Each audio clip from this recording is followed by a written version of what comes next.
Señor expresidente, le cambio de tema porque esta cifra se conoció desde la Jurisdicción Especial para la Paz, la nueva cifra de falsos positivos, 7.837. Y a propósito, el candidato Iván Cepeda escribió, y abro comillas para leerle textual: ¿y cuándo será juzgado por crímenes contra la humanidad Álvaro Uribe Vélez, hoy candidato a ministro de Defensa? ¿Usted qué le responde? Iván Cepeda, tan serio y tan mentiroso.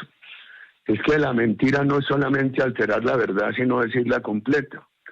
Eso es una investigación que comprende los años 1990 al 2016.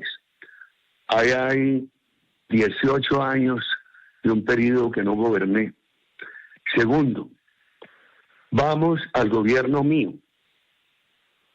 Yo procuré una política de seguridad democrática, de confianza inversionista, una política social que le sirvieron al país.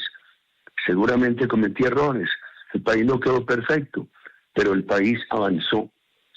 Cada que había una queja, actuábamos.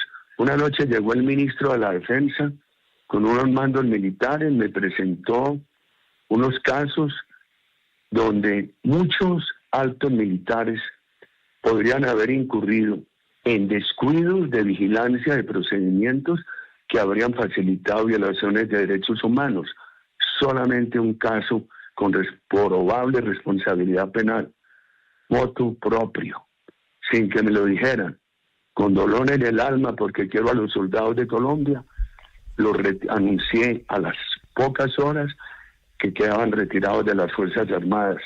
Ustedes tienen que tener el registro público de eso. Me reuní en la oficina de Naciones Unidas en Bogotá con un testigo de las Fuerzas Armadas que llevó Naciones Unidas. Me dijo que en un cuartel, en un batallón de Ocaña, para proteger al narcotráfico, se había asesinado en falsos positivos campesinos. Inmediatamente lo denuncié, se lo dije a la opinión pública. Esas personas fueron condenadas.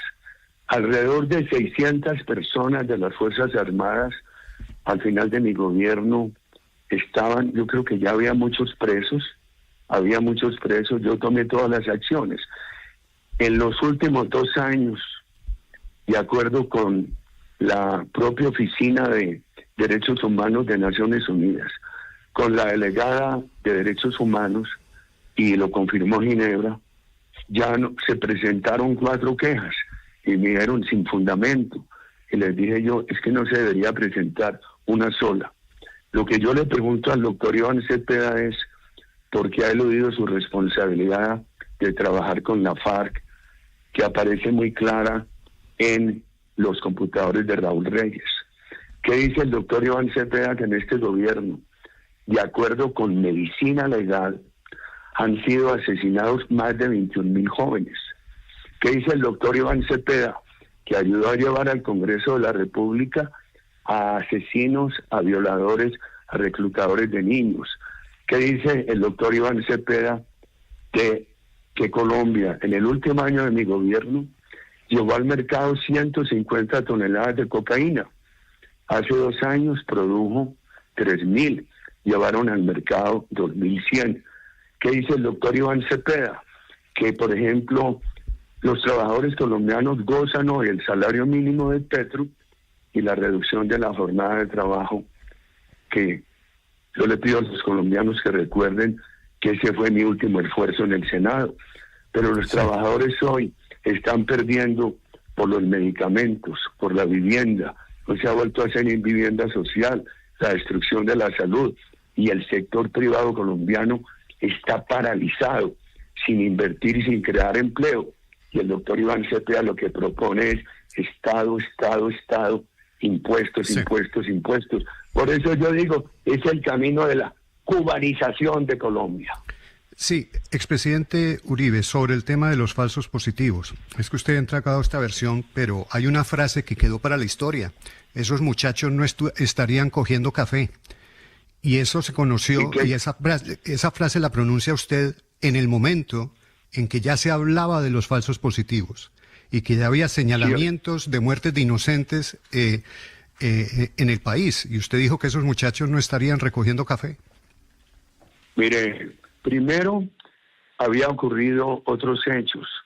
por ejemplo Guaitarilla, por ejemplo Jamundí, pocos días antes de mi elección, y ordené que eso no lo investigara la justicia penal militar, que hoy creo debe ser la única para las Fuerzas Armadas, sino la justicia ordinaria en la época.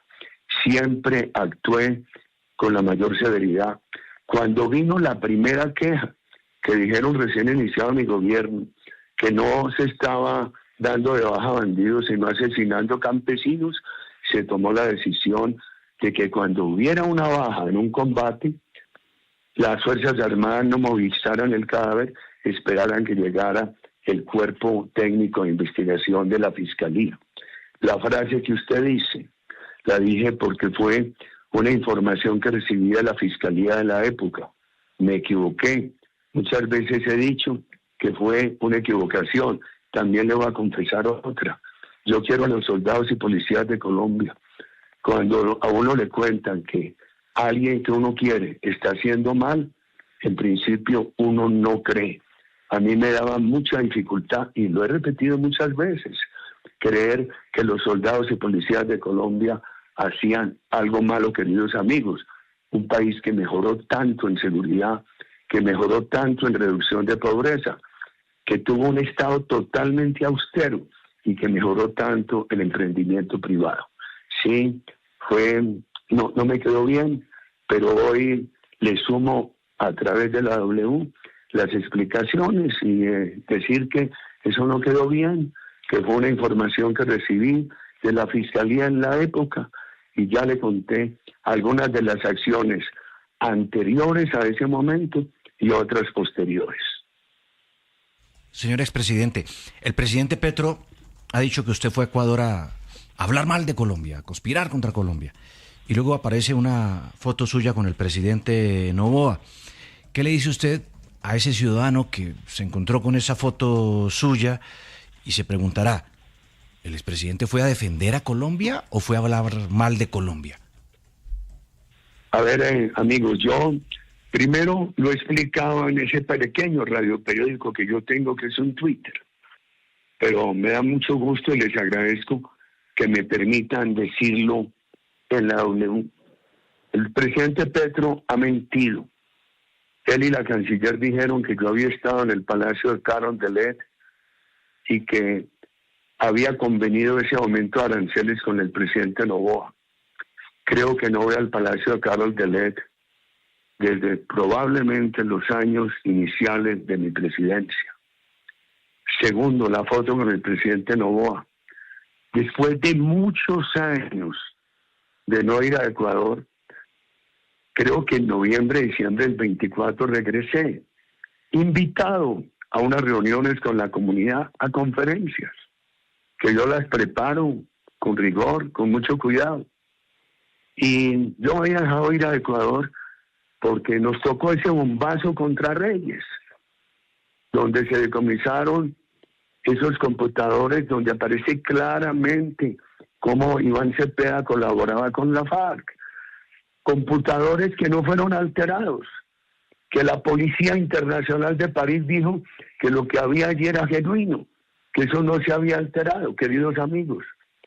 Ese bombazo contra esos bandidos, que 2 meses después permitió que liberáramos a Ingrid Betancourt, porque Raúl Reyes controlaba desde esa selva el secuestro de Ingrid Betancourt, de 3 norteamericanos, de muchos colombianos. Ese bombazo que no fue contra el hermano pueblo ecuatoriano, ni contra su soberanía, sino contra un grupo terrorista, secuestrador, invasor de la selva ecuatoriana. Yo siempre le he pedido perdón al pueblo ecuatoriano, pero me quedé sin ir desde antes del 2008. Hay que mirar cuándo fue mi última visita, hasta diciembre de 2024, que tuve muchas invitaciones. Y no hay reunión en Ecuador donde yo no explique inicialmente lo que pasó, por qué ese bombazo. Y digan, yo le pido perdón al pueblo ecuatoriano. Siempre lo he dicho del corazón. Vamos a las fechas. ¿Cuándo me veo yo con el presidente Noboa?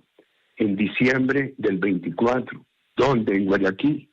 Él tiene un apartamento ahí cerca de un sitio que yo tenía mucho interés en conocer, donde hay un pequeño monumento, recordando que allí se reunieron Bolívar y San Martín, una reunión tan importante y tan misteriosa para toda la historia de nuestros países. Me reuní con el presidente Noboa en su apartamento, ahí tomaron unas fotos y son las que aparecen publicadas. Este año estuve en Guayaquil, a principios de año, en la Universidad de Espíritu Santo, que muy amablemente me dieron una condecoración. Llevé una conferencia que he venido preparando con varias universidades que se llama Liderazgo y Manejo de Crisis. No me reuní ni hablé con el presidente Noboa. Hace 3 semanas estuve en Cuenca, en una conferencia para una entidad que se llama Mucho Mejor Ecuador, que es del sector privado, que promueven mucho la economía ecuatoriana. No hablé con el presidente Noboa ni por teléfono, ni lo visité. Yo he creído, y eso se lo he dicho en Colombia y públicamente, que lo de la frontera es muy grave. Porque yo fui al Putumayo y fui a Tumaco. Y allá hoy hay el imperio del terrorismo. Y la orden de votar por Iván Cepeda. Yo lo vivía en el Putumayo y en Tumaco. Creo que los dos gobiernos tienen que colaborar para recuperar la seguridad. Y hay que normalizar el comercio. El daño a empresas de Cali, a empresas del Ecuador, a la economía colombiana muy grande, y también le va a llegar ese daño a la economía ecuatoriana. Yo le dije al presidente Petro, y se oye más en la W, diciéndolo hoy, le dije al presidente Petro, le escribí en ese radioperiódico mío, en Twitter, vea, si usted dice la verdad, yo renuncio a la política. Si usted miente, renuncia a la presidencia.